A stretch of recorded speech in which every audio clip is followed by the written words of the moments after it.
Hey guys, today I'm going to show you how to record phone calls on iOS 14.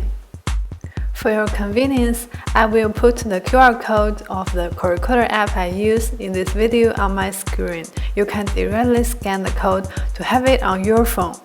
Open call recorder, tap the green button to start recording. Tap Add Call.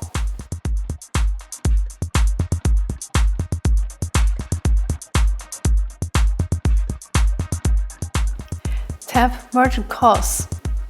Now your call is being recorded. After the call, there is a notification telling me that I got a new recording. Tap it, you will see all the recording files. Tap the button to play the recording. Thanks for watching my video. If you have any recording problems, please write down in a comment. Also, if you like my video, welcome to like, comment, and share it.